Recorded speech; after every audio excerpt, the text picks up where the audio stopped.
YouTube, how's it going? The Goat House is back. And first off, since this is the first video I'm recording since we passed that 20K goal, I want to stop and thank everyone for their support. We reached that 20K subscriber goal a lot faster than we thought. So really appreciate you. I'm able to continue to do what I love here because of the great support out there. And we're going to keep on grinding. So really appreciate you. But this video, we're going through every single team. And I'm going to talk about each team's most important player, the player that team cannot live without. We went through every team and got their best breakout players for this year, biggest X factors. So we're going to kind of go through these, and I really enjoyed making this one, kind of trying to figure out which, not necessarily the best player from each team, but just the most important player from each team. So we're going to go through every single NFL team here. We're going to start with the Arizona Cardinals, and I went with Chandler Jones here. I think it was a pretty simple one, actually. I mean, you could argue other things. I know Kyler Murray hasn't played a snap for them yet, so I would not consider Kyler Murray, but maybe some people may consider their quarterback, a key piece because of their offense going forward, but kind of looking for guys that are proven in that locker room and on the field there for that team. And to me, without Chandler Jones, this defense is really nothing. There's no pass rush really whatsoever. So I think he's the most important piece. I know you could argue Patrick Peterson is the best player. He will be suspended too. But to me, and they're starting to upgrade corners outside that for the future. To me, it's Chandler Jones, and it's really no question. That pass rush is so key, and he brings it. No one else really brings it for them yet.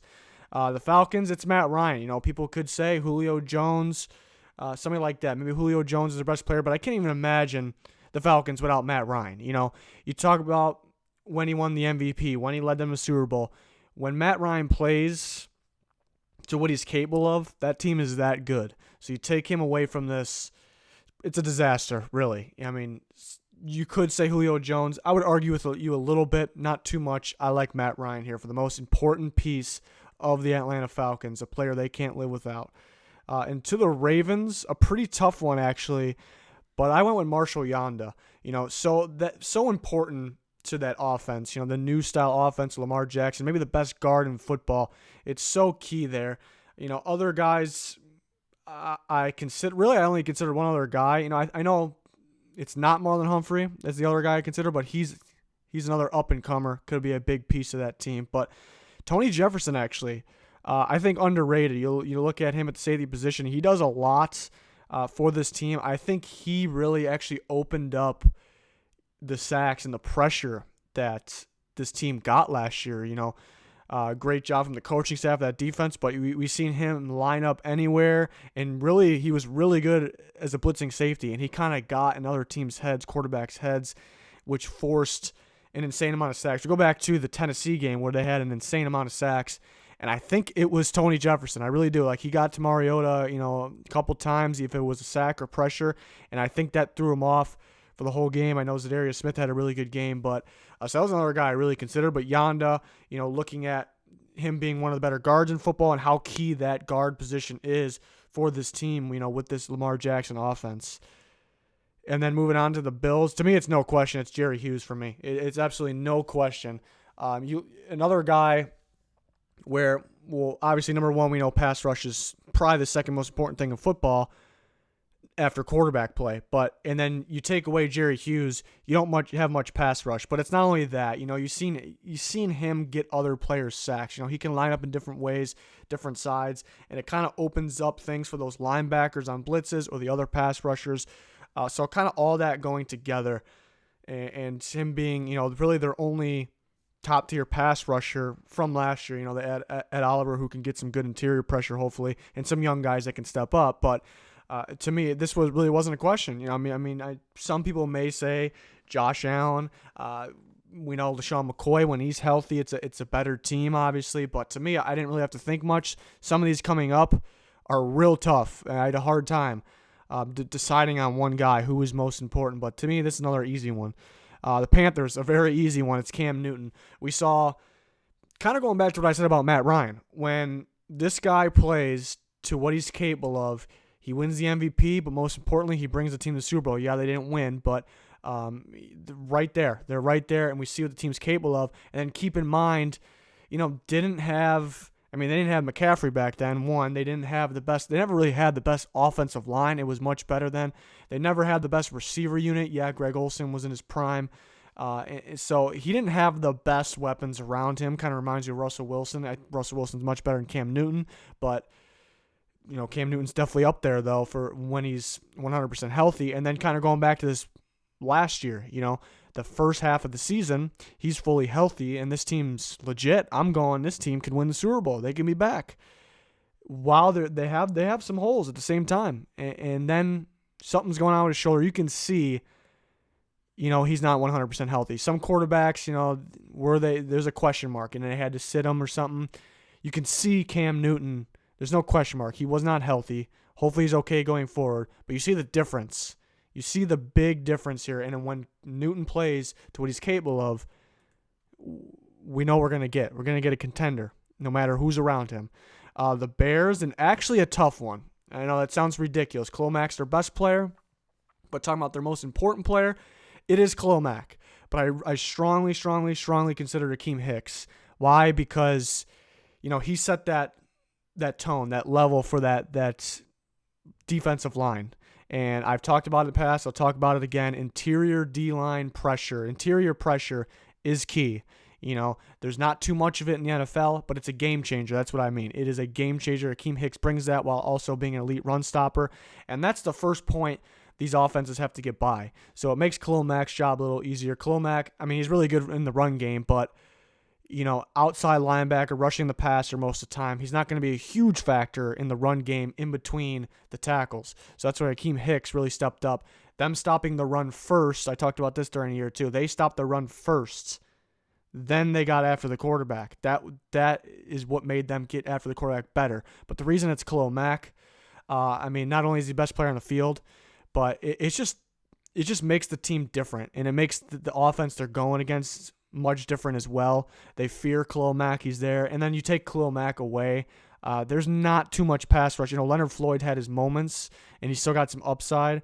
But you take Khalil Mack away, and that's why they trade for him. It's pretty obvious. You take him away. There's not too much pressure you're getting from the outside linebacker spot there.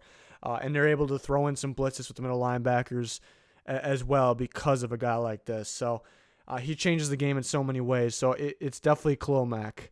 The Bengals, which actually was somewhat tough. I went with A.J. Green because, he's the most dominant player for them. And then when we see him in, the Bengals were very good. And then another guy, when he was hurt and out, it looks like a different team. I know more guys were hurt than A.J. Green. Even Andy Dalton got hurt towards later towards the year there, at the end of the year. But A.J. Green, the most important. But you could say Joe Mixon, because with Joe Mixon in there, him be able to run the ball at a high level, which they missed for quite a few seasons, which they used to have a really good run game. But and also he can catch the ball almost like a receiver downfield. So that really opens things up for the whole offense. So that's why I consider Joe Mixon. But then A.J. Green, I'm a big Tyler Boyd fan too. So Tyler Boyd, I think got better because of A.J. Green as well. And then when having both of them in there, it kind of causes mismatches on the other end there, on the defensive side. So A.J. Green's my pick there. Cleveland, Baker Mayfield. Really the only thing I have to say about this is, what the Browns were before Baker Mayfield. And then when they get him, not sure why they didn't play him, but then what they were when he was the second string quarterback and then getting thrown in to a bad situation, and then what he did for that team after. That's really the only thing you have to say. And if you watched the Browns season last year and how he helped turn this around, I know there's more into it. They've drafted young players over the years. They had a great draft really just last year too. Dorsey, excellent job. There's more to it, and the coaching change helped too. But talking about the most important position in football, and when quarterbacks get thrown in that situation where he got thrown into, it rarely goes well. Very rarely. So what he was able to do, obviously you can't say 100% he's proven. I'm confident he was my number one quarterback coming out of Oklahoma, but from what we've seen, what he's done, I think this is a no-brainer. To Dallas, I got maybe a wild card. I like Jaylon Smith a lot. You watch him play. If you actually watch the Cowboys, you watch him play, he does so much for this defense. More people were hyped on Van Der Esch. Great rookie season. He was able to stay healthy. It was great. He played very, very well. Jaylon Smith, how he's able to stay healthy and overcome that gruesome injury, and then what the probably the best linebacker I ever, I guess scouted, because we started covering the draft here on our channel. The best linebacker I've ever seen pro-ready wise out of college, and what he's able to do, and he's kind of bringing that to the Cowboys after the gruesome injury. He can cover downfield, and then he can get after the quarterback on blitzes too. Seen him play outside towards the sidelines, seen him play inside. I mean, he does it all. He does it all. And then with Sean Lee hurt, they're kind of relying on the two linebackers there, and he really picks it up. He doesn't really have to pick up slack because Van Der Esch definitely holds his own and more, but, those guys need to really play above and beyond what they can play because what they're asked of there. And I think Jaylon Smith does so many different things, and how he's improving, I guess since being healthy, and is just insane. And he's going to keep getting better. I think he's much, much more important than people realize. The obvious choice could have been Dak Prescott, or Zeke. Obviously, they need Zeke in there, but went with a little bit of a wild card here with Jaylon Smith. To the Broncos, I went with Von Miller, pretty obvious choice. He it's almost like Khalil Mack, so he kind of just makes everyone better around him too. And without him, would you be getting a whole bunch of pressure? They do have Bradley Chubb. Bradley Chubb was my number one player in that draft class as a 4-3 end. I was a little surprised by the 3-4 switch. Not that he can't do it. Still would have been an elite prospect.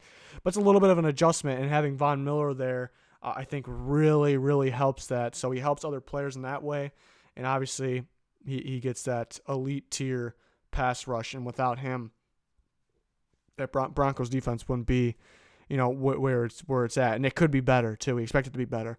The Lions, I think, was a pretty easy one, honestly. Darius Slay, for me, I think one of the better corners in football, and we've seen him miss a couple games last year, and without him, the corner, the secondary was just they missed him. To put it nicely, they really missed him. They needed him out there. And he's a dominant corner, a playmaker. He is feared a lot. Those are the corners I really like, the ones that are feared. They stay quarterbacks either won't even look over to that side or will look over, see him most likely in tight coverage, and either have to throw it away or look somewhere else. And by that time, you can have some pressure. So a very important piece of this defense. Without him, they'd be really struggling in the corner specifically department there. So Darius Slay to me was the easy choice. Green Bay, another easy one. Aaron Rodgers. Maybe he hasn't played as good as he can the last couple of years. He has been somewhat hurt, but I'm trying to explain this, and I don't really need to. If he's 100% healthy, he's maybe the best quarterback in football. You take him away, the Packers are. They did get better elsewhere, but looking at the past, they're one of the worst teams in football. But maybe not this year, but still, they're not a playoff team. No way. So if he's 100% healthy, he's in there, the Packers always got a chance. And I don't really think I need to explain anymore. And then we're going on to the Texans. I went with Deshaun Watson here. Wasn't going to go DeAndre Hopkins, but it's not always about the best player. It's the most important player to me. And I feel like I have DeAndre Hopkins in fantasy every year, and maybe other people can relate. It just seems like when Watson got hurt 2 years ago, it just really went south. And, Hopkins can play with any quarterback. He's that guy where any quarterback can throw it in the area and he can get it. But the quarterback also has to be willing to take risks because, a lot of his big plays, maybe he's covered pretty well. He doesn't he gets separation, don't get me wrong. He doesn't get the separation of, Antonio Brown, Tyreek Hill, some of those receivers. So the quarterback needs to be willing to take risk and put the ball in the area. And those quarterbacks they've had, didn't really want to do that, or they just weren't good enough. So you see how important Deshaun Watson is to this team. And that's why I went with him. Also considered Jadeveon Clowney too, because there was times last year, J.J. Watt had a good season, but there was times where he would kind of disappear late in games. And really Clowney was the playoff game. Clowney was the only one that played in that game on the defense side of the ball. He does a lot too he actually stops the run first for a pass rusher, and that's just a bonus to pass rush. So Clowney was considered. DeAndre Hopkins is their best player, but for the reasons I explained, I went with Deshaun Watson. The Colts, so what I did here when making these graphics is I put in Andrew Luck instantly. Didn't even think about, really what popped in my head was they were terrible without Andrew Luck. And they were pretty darn good last year and looking good going forward because of Andrew Luck was back. So I'm typing in Andrew Luck's name. I'm getting the picture for him. And then I'm like saying Jacoby Brissett's pretty good. I always thought highly of Jacoby Brissett. Not, he's not Andrew Luck, obviously. But that makes Andrew Luck sound better because what he was able to do, and Jacoby Brissett being solid. But then I'm like, maybe it really wasn't fair to judge like that because Brissett had maybe the worst offensive line in football. Andrew Luck a year later had the best. So I'm thinking, is it a guy like Quentin Nelson? Is their most important player Quentin Nelson? Because it's more than Nelson on that offensive line, coaching staff. They get a guy like Braden Smith in there too. So it's more than that, but is that the difference? Maybe already the best guard in football. But I stuck with Andrew Luck because just the difference in play, in confidence, and for the whole team and where they were this year compared to the last few years, it has to be their quarterback. The guy that everybody hates on me for this, but I don't really consider him elite yet. I want to see another good year like that. That's just me. But he's right there. He's right there. And then that, for all those reasons, that's why he's the most important player on this team to me. Jacksonville, I went with Jalen Ramsey. I think a pretty obvious choice, their best player. We still got to see Nick Foles play for them, but pretty obvious reasons for Jalen Ramsey. I think without him in there, Bouye might not be as good as we see him. I think he's very good, but I think he has a harder task. But mainly, I think that the safety group would be exposed without really the corners they have, but mainly Ramsey. And then Ramsey's ability to play, line up different ways and he can play any secondary spot, really. So to me, it was a pretty obvious choice that Jalen Ramsey was the most important player. The Chiefs is Patrick Mahomes. Don't really need to go into detail about this one, but, you look when they had Alex Smith, and they're a very good team. Alex Smith's a very solid quarterback. I think if he didn't get hurt, he would have led the Redskins to the playoffs. But you see the difference. Even though they made the playoffs with Alex Smith, there's a big difference. More electrifying offense. And to me, the main thing is the coaching staff. It seems so easy for them. They lose Nagy, but it just seems to be so easy because who they have at quarterback, and they kind of just go let him play. And that was only his first year too, starting. So I know second year in the league, but so for those reasons, it's a pretty obvious choice there. The Chargers. To me, it's pretty easy. I don't really have to think much about this one. It's Melvin Ingram. I know Phillip Rivers is big time for them. I know maybe some other players can be considered their best players. But to me, it's Melvin Ingram. If you watch another one of these, if you watch the Chargers, because this guy does so much, and I don't think he's starting to get some credit, but I don't know if he gets enough credit. You've seen him line up at outside linebacker, defensive end. Seen him line up in interior D-line, interior linebacker. He's everywhere. He's super instinctive, which you can't coach. You can help, but you can't fully coach. It's kind of just in their head. That's my opinion on instincts, that trait. And he's super instinctive. He does it all. He's this defense. Maybe Joey Bosa is going to get more sacks. Maybe Joey Bosa is overall the best player if you're looking at the stats, or maybe he is the best player. But Ingram makes this defense so much better. Without him, they would struggle a little more. Just the one example is that playoff game. You look at the stats, he didn't have the best stats, but he was so dominant in that game against the Ravens if you watched it. So I went with Melvin Ingram there.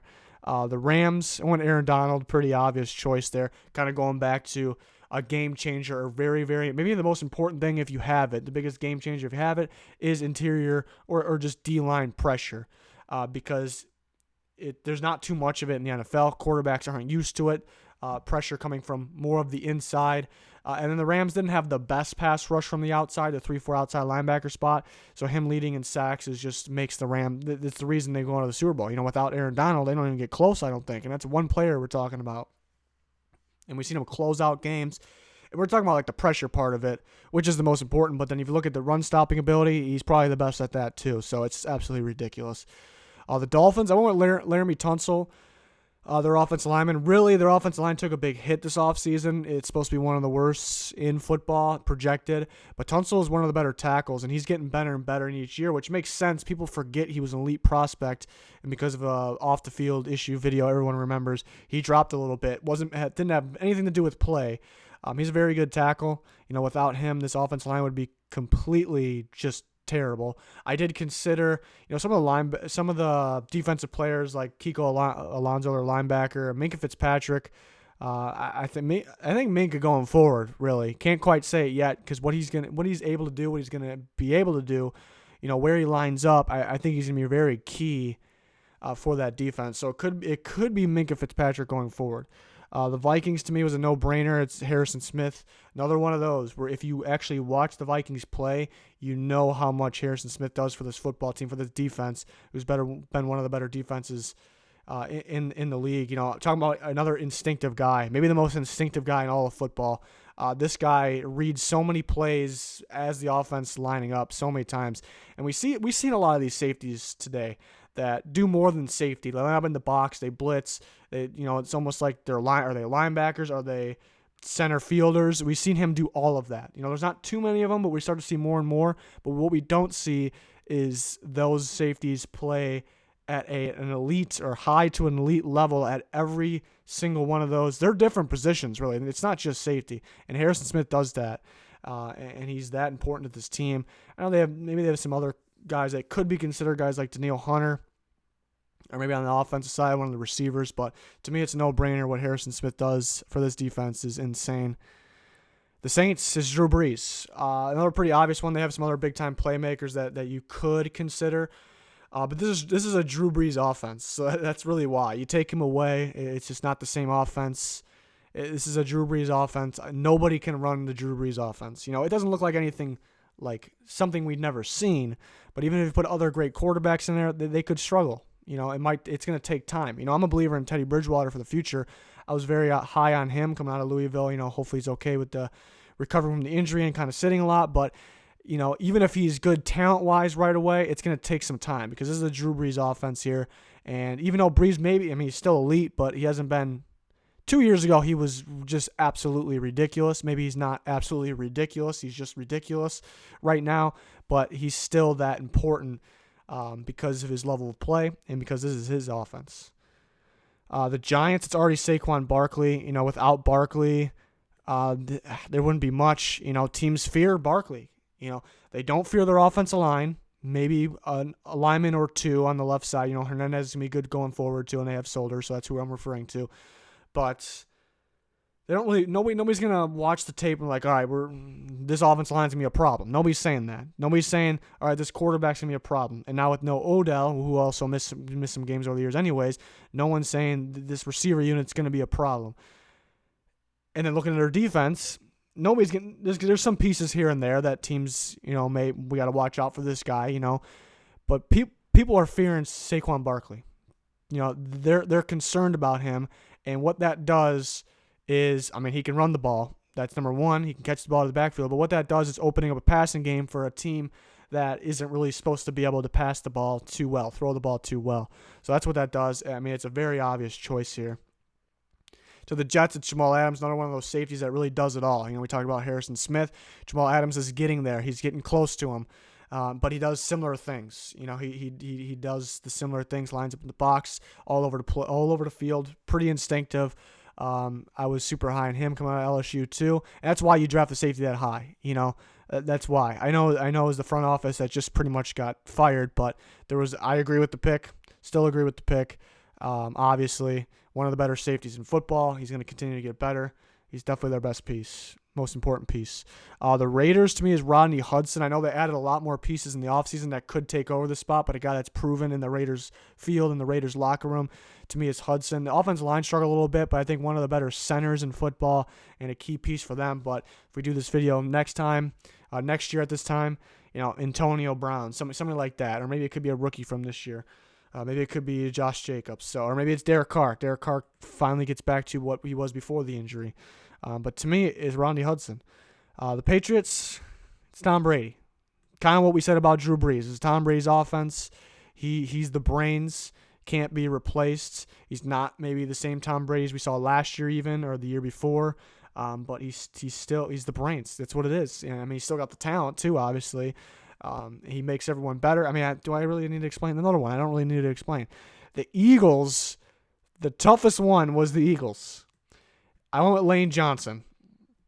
And this is the only one, because I make these graphics, it's the only one that I did that I had somebody else's name typed in there and changed it. And I had Fletcher Cox in there because going back to my take on interior D-line pressure, there's not much of it, and it's key. And Fletcher Cox might be a little bit underrated at this point. He doesn't get enough credit. He's an elite interior D lineman. But, the left side of the line, not really the same as it has been the last couple years. And Lane Johnson, just when he's in there, it makes the whole difference. That right side of the line is key, and I think Lane Johnson is the most important piece. You can say Brooks, you can say Ertz too. The Eagles are the toughest one. But just remember, Fletcher Cox, strongly considered. The Steelers, people could be surprised that I was very confident in this one. It didn't really struggle too much. But Cam Heyward, kind of going back to my thing on that D-line pressure, another guy that can stop the run at a high level but gets after the quarterback. But the main thing is, you look at the Steelers' defense on paper over the last couple of years. On paper, I don't think it was that good. Maybe Steelers fans think it's pretty good. But they're up there. Statistically, getting pressure, getting sacks, and the secondary hasn't been that good. The linebackers haven't really been that good with no Shazier, but guys like Heyward make them play better and keep their defense in games. So to me, I thought it was an obvious choice. Big Ben could be the choice. Maybe it's Juju Smith-Schuster going forward. But I went with Cam Heyward. I didn't really think much about that one. Seattle is Russell Wilson. They almost looks like they keep going the last 2 years. They keep going a step into like rebuild mode, but they still have Russell Wilson. And the rest of the team's not as good, nowhere near as it was good in the past, and he still gets into the playoffs, still plays his game, still an elite quarterback. Without him, team's the worst in football. I think it's that simple. So I went with Russell Wilson there.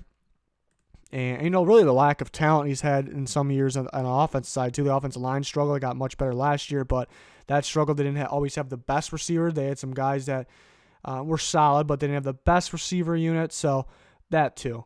San Francisco went with Joe Staley. A lot of injuries to the offensive line last year, but Joe Staley was key to be able to lead this offensive line group. I'm all about offensive line units, them playing together. I think if you start taking guys away from units, we see it all the time too, from units that you think they played very, very well, maybe they did, you start to take them away, put them in a different one. It's not really the same. They don't play the same. I think Joe Staley is that unit. I think he creates that unit. He's that guy. He's that leader. And to me, Garoppolo, to me, he needs to prove a little more to me. So, you could say the quarterback there. To me, it was really, really easy, I thought, Joe Staley. Tampa Bay, another very easy one to me is Mike Evans, because Jameis Winston's always, even at Florida State, he's been that guy that he's not afraid to take risks. He's not afraid to throw it up. He can play. But he's going to take those big risks, and that's why I guess that comes with the turnovers. And Mike Evans, like if there was a receiver, to throw the ball, a risky ball to, or maybe it's a situation where it's third down, you got to get the first down. It's a key situation, or a fourth down. Jameis Winston's gonna make sure he throws the ball in a risky spot, but he pretty much has to. I don't blame him. Mike Evans is probably that receiver. DeAndre Hopkins, Mike Evans. I think those are the top two receivers for that specific situation. Obviously, he's a very good, maybe elite in other categories too. He is an elite receiver. Some of the other receivers like Julio Jones, Antonio Brown may be considered a little better because they can do more. Julio Jones is a good jump ball guy too, but more than good. But Mike Evans, to me, is just that perfect receiver for their quarterback, Jameis Winston, and he's so important in those situations on their offense that it's the clear choice for me.